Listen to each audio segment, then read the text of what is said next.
Hello, and welcome to episode 147 of Prose.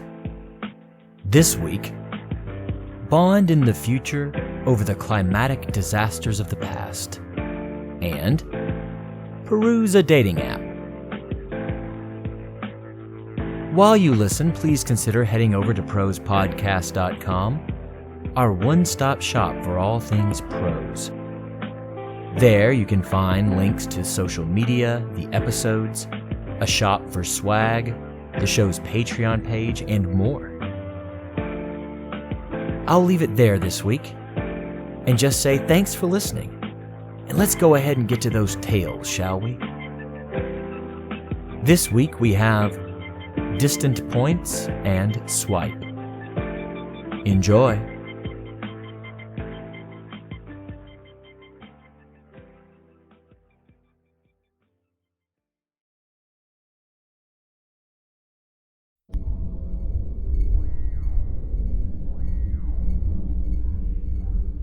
Distant Points, an original short story by Jared I. McGee.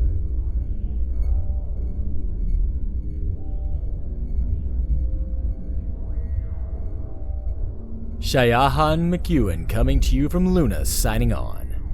Dear listeners on Earth, Luna, and Titan, today, whatever day that is for you, I present you with a personal anecdote to frame some well-known history.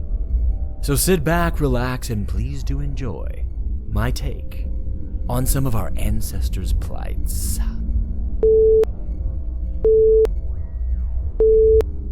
"200 years back, before the atmospheric regulators came into power and began to rule with a green but iron fist in the wake of the sundry climatic catastrophes that toppled world governments left and right on Earth, my ancestors suffered from a persistent hurricane. The storm was called Hurricane Elizabetta.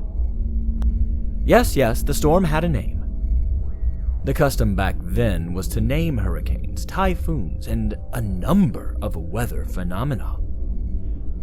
Though I found it strange our forebears never named floods, say, or tornadoes. I often have trouble following the logic of yesteryear. The toothless precursor of the atmospheric regulators, the World Meteorological Organization as it was called, was the body responsible for producing the 6 lists from which names are pulled and cycled through year after year after year. It might sound strange, or even too dark to fathom, to name a weather system that is bound to destroy and kill, but this was the practice before the world began to fall apart. The one kindness the World Meteorological Organization showed was that if and when a storm was particularly deadly, they retired that name, never to be used again. If you are up on your climate history, Elizabetta was the first and last well-known hurricane of that name. That should tell you something. In the year of 2023, my family, like many, was spread across what was the United States of America. I had family stretching the whole span of the North American continent under the nation's control. The largest mass of them was in the southeastern reaches, the Delta, the Ozark Mountain Range, the Olympic Green Span, Tornado Alley, the Chihuahuan Desert, the Orchard Passes of the state once known as Georgia. My own great-great-great-grandfather was living in New York City at the time. You've heard of it.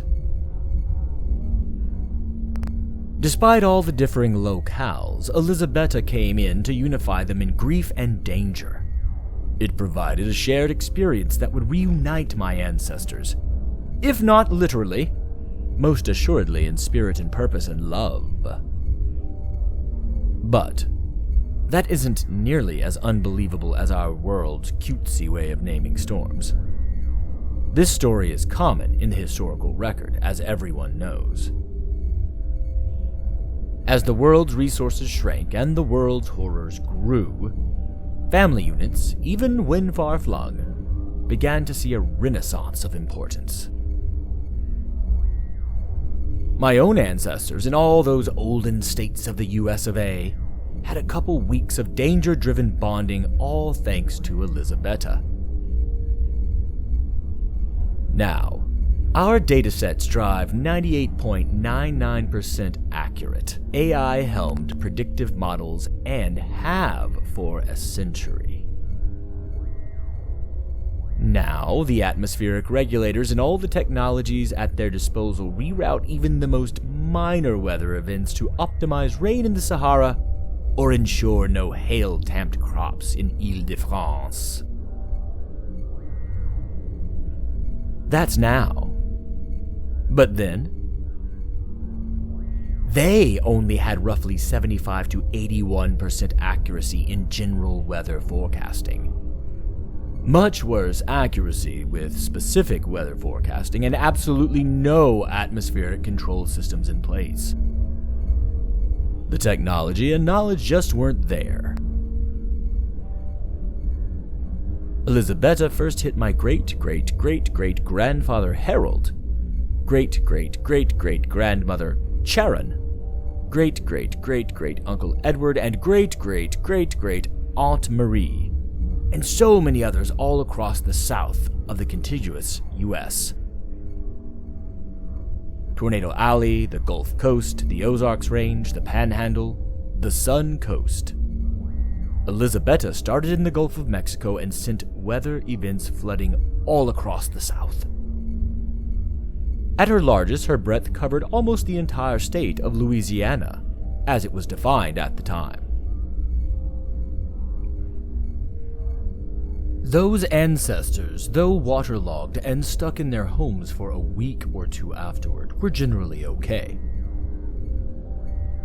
From there, Elisabetta became a mother. Isabella, a competing offshoot storm born of the shift in pressures and winds and such, shot off northwest across the US, while Elisabetta pushed back toward the Atlantic and up the eastern seaboard.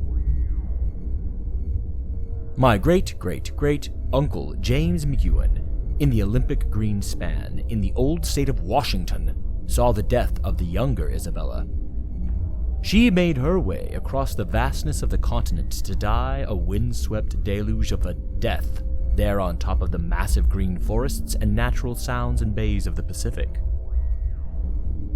The land journey had taken a lot out of Isabella, but she still caused damage and united James McEwen in this shared experience with his family and great swaths of the nation. The only deaths in my own family came on the northernmost reaches of the Sun Coast, right where it starts to become the true East Coast of yesteryear. Ancestors in the Carolinas were swept away as Elisabetta stayed squatted down on them for almost a full half-day before continuing to move northeast. When she did move, most of the Carolinas were underwater. For generations, our predecessors had not seen fit to improve the infrastructure of that nation, nor curtail certain practices that might curtail such horrific loss of life due to weather events. The Carolinians certainly reaped that harvest. The hurricane continued to what was then New York City, a city even the most amateur of historians will remember, where my own great-great-great-grandfather Gerald McEwen was living at the time. He ran a small, private tutoring business out of his home. In the midst of the half-century pandemic that started upon his relocation to the metropolis, he had allowed his entrepreneurial spirit to win out and began doing high-end tutoring for high school students, using the rudimentary internet of the 21st century. Even with his limitations, his business kept him in food and an apartment. So that was a feat unto itself, particularly since he was laboring toward the end of the horror that was late-stage capitalism.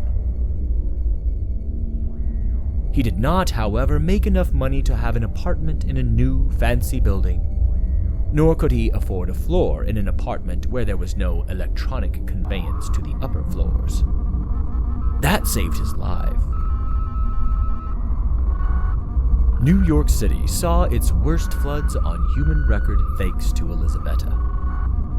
Gerald McEwen's apartment building flooded through the second and third floors of a 12-story apartment building. Gerald resided on the 11th floor. Not only was he safe from those rising waters that would not recede for weeks, he was also safe from his desperate neighbors from the lower floors, who, in a panic, forcibly, sometimes violently, took over apartments on the lower levels. Gerald watched the destruction from his window, relatively safe from what was unfolding before him.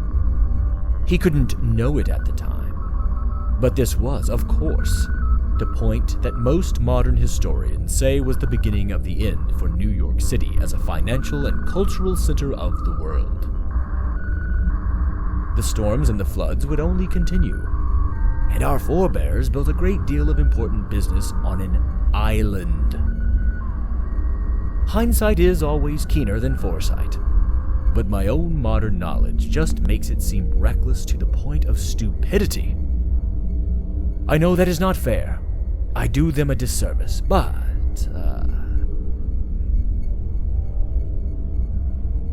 that particular hurricane petered out into a tropical storm near the ancient city of Boston, before it finally died into naught but rainfall in the southern reaches of the nation known as Canada.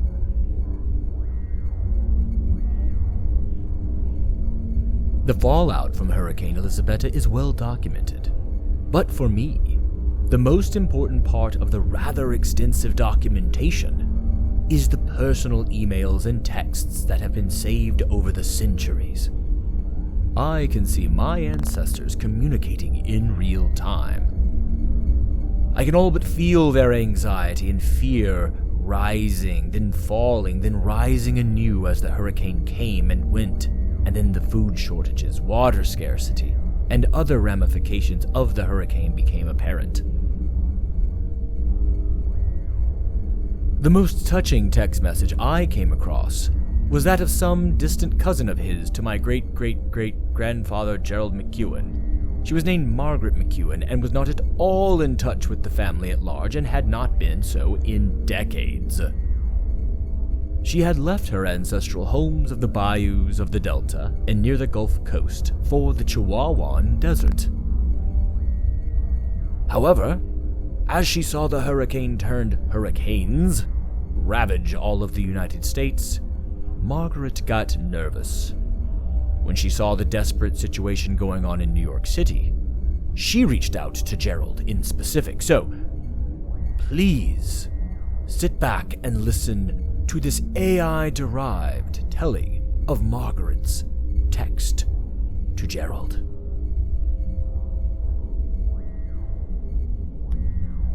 How are you, Gerald?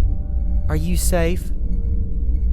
I know it's been a very long time, but I want to make sure you are okay. She sent. I'm fine. The dog and I are still working from home. The flooding has disrupted everyone's life, and food is a little tough to get a hold of, but I am hopeful the first responders will come by with bare minimum goods for our block soon. Hoping the storm stays away now that it's moved up toward Boston. He replied. Who would have thought a hurricane would hit the family in such distant points? You and everyone else are in my prayers. I love you. Stay safe, please. She ended with.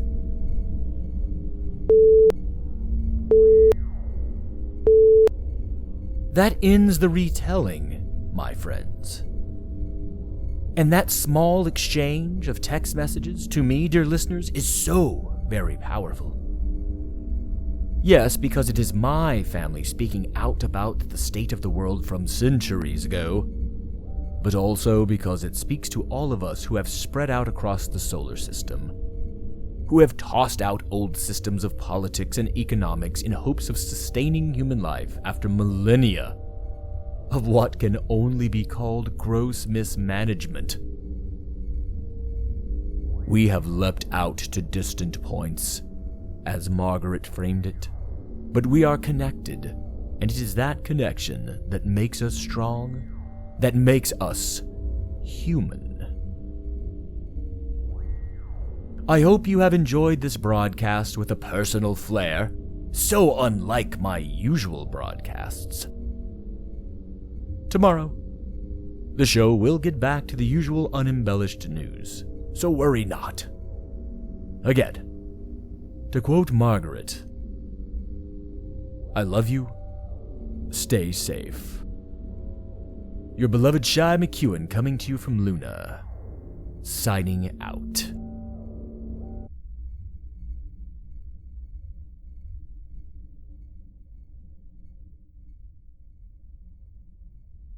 Thank you for listening to the short story Distant Points by me, Jared I. McGee.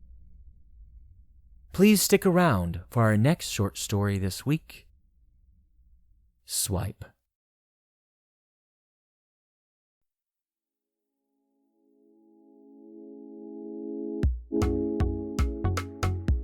Swipe, an original story by Jared I. McGee.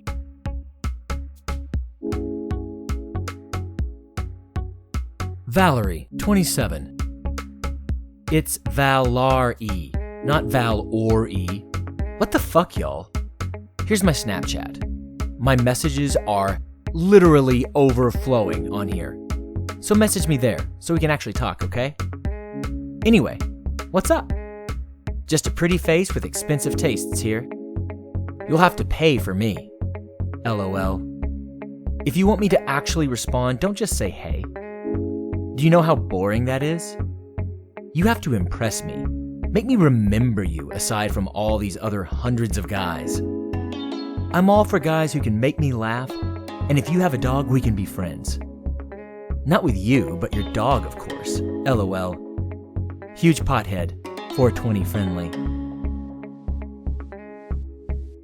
Ray, 31. Ray here. I'm 5'9", so no short assholes. Down to take over the world. I've got a bomb personality. My love language is sending memes and you buying me dinner every night. Horror movie fanatic. Spontaneous. Olive, 37. Try to find out how to reach me. Let's see if any of you dumbasses can read here. Aria, 29. Not all who wander are lost. If you don't know that quote, don't bother. Tacos are life. I'll take you on some new adventures if you'll let me.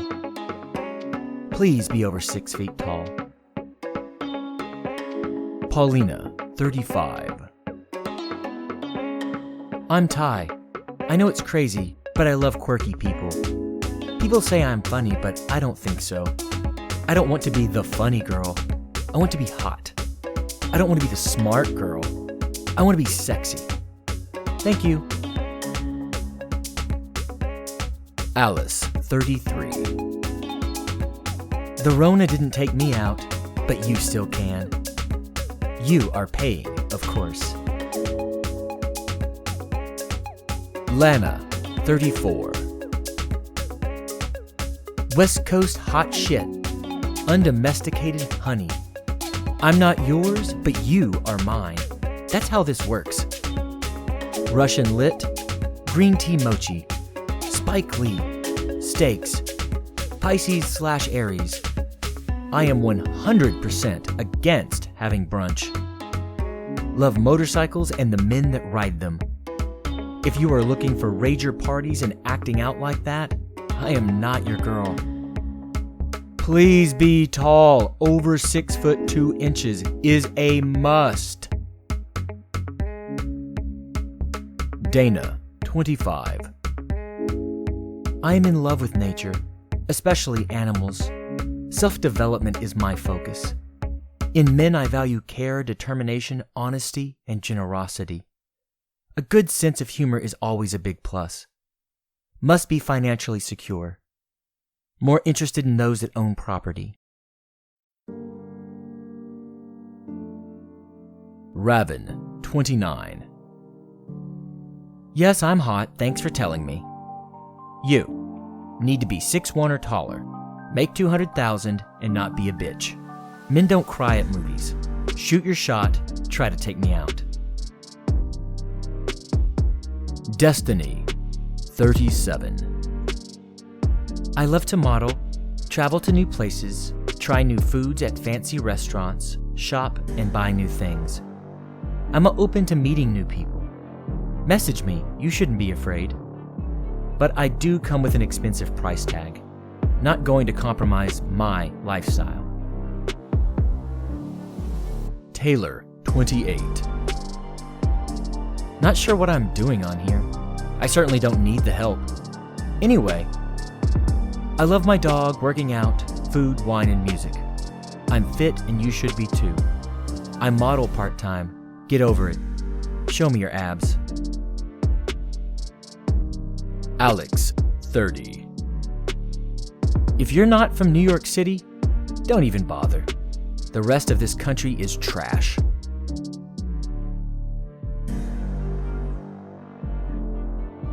Face after face after face. Many smiling and hopeful. Many clearly melancholy with a hint of loneliness and desperation.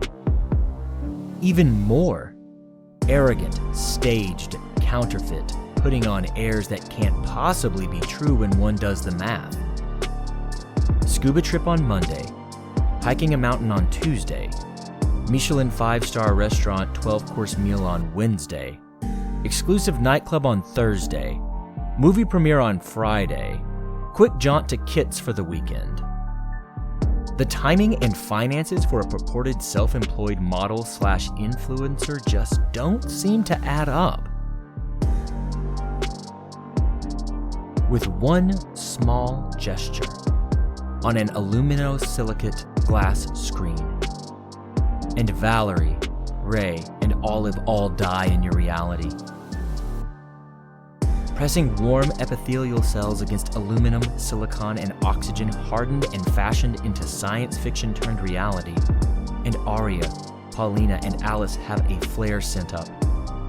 Might they actually respond? Do you care? For any who have been taught to be empathetic to their fellow man, for those who have either worked diligently to have or have had kindled in them a keen vision and feeling of all ordinary human life, the ease of which one rushes through and crushes down hopeful faces, wan smiles, suggestive poses, bright eyes, cocky smirks, and entire lives with the flick of a wrist is overwhelming.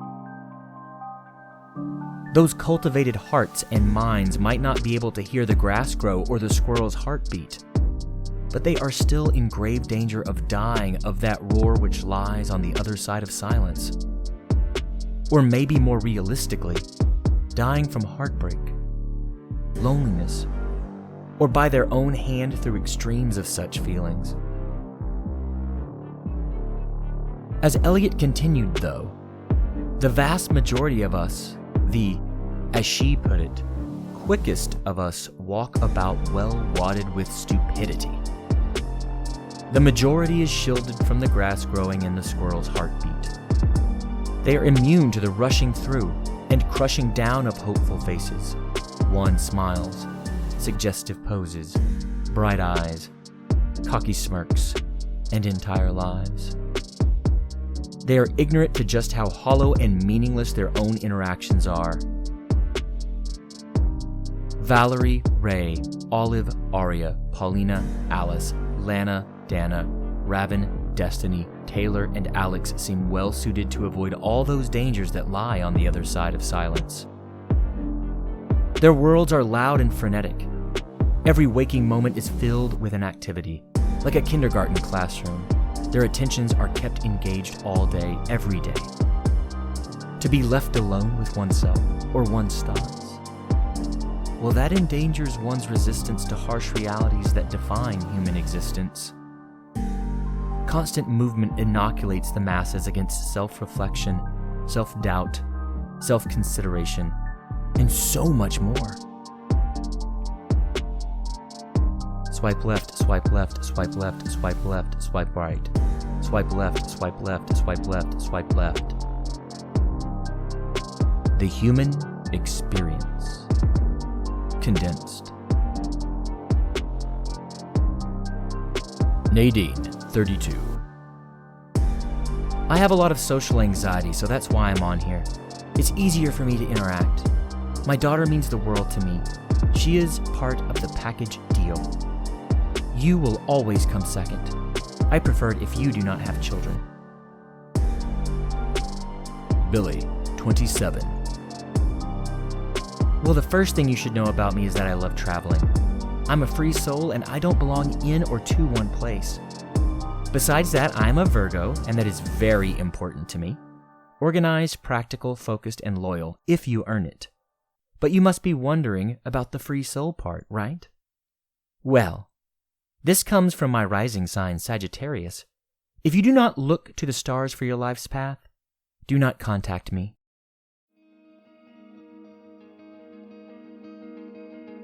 Jane, 33. New to Connecticut, a bit lonely. Really just looking for friends and connections in a new place. Please be kind. Gabriella, 30. Book-hoarding New Yorker who is rarely seen without heavy eyeliner. My nights are usually spent baking, laughing over a cocktail, or teaching night classes at the community center. I promise I'm not boring. One time, I even won a bull riding competition. B, 28. I'm only interested in real men. Lead with your net annual salary and height. We'll go from there.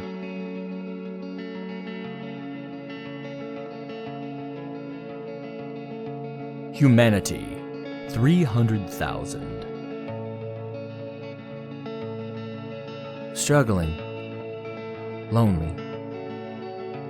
Eroding the ties that bind.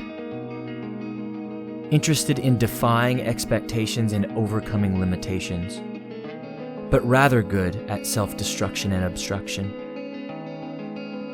Easily distracted.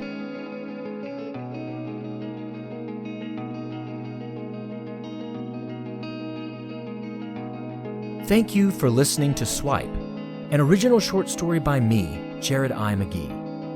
All sounds you've heard behind this short story and the one preceding it come from YouTube's free audio library, as well as freesound.org. Everything is being used under CC 01.0 public domain dedication licenses.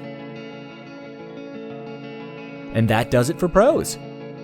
I will beg you all to keep refreshing your feeds throughout the holiday season, as December generally results in several extra episodes from this show. Other than that, yeah, that's it. Have a wonderful day. And please love those around you. Tell them that you do. And embrace this life as it is always stranger than fiction.